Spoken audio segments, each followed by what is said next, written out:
What can you tell me about this image? How about some friends on their way to a concert?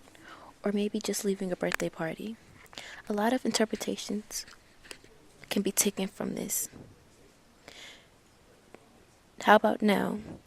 With this sentence, the story of the image now changes.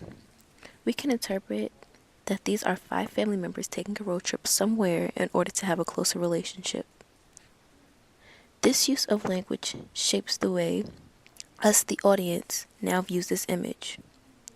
We'll come back to this image to further explain it later. Now, it all started with Kenneth Burke.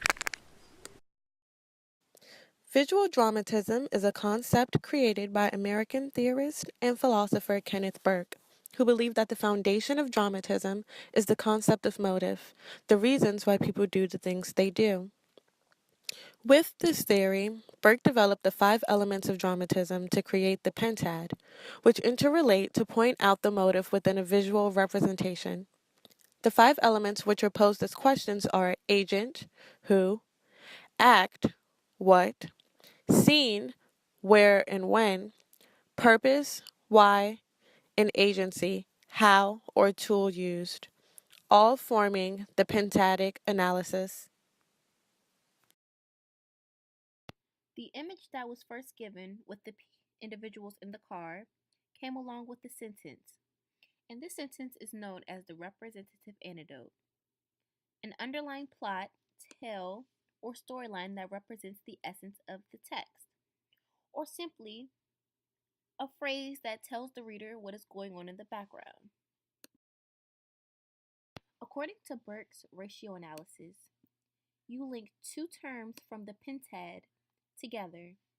You have the dominant term, which is the first and controlling term, and you have the subordinate term, which is the second or controlled term. In this analysis, the dominant term shapes the subordinate term. You will see an example. In the image below, we can see the anecdote is homework gives students unnecessary stress. The analysis that we can conclude is agency to agent because the agency homework is shaping the attitude of the student who is the agent. Now let's take a look at the next image. We have the anecdote. Before the dinosaur arrived, the city was at peace. We can see that the dinosaur reptar is ruining the city, which means he is the agent and he is shaping the condition of the city, which is the scene. So in the end, we can conclude that the analysis would be agent to scene. Now let's take a look at the image that we first saw. Road trips are the best way of traveling because they bring families closer together.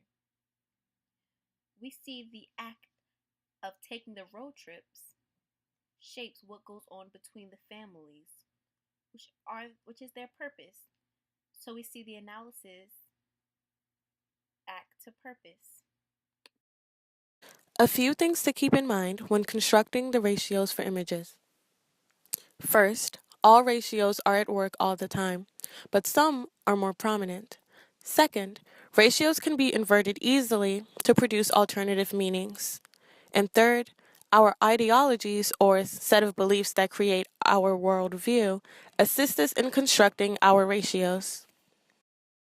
And that's what you need to know about visual dramatism.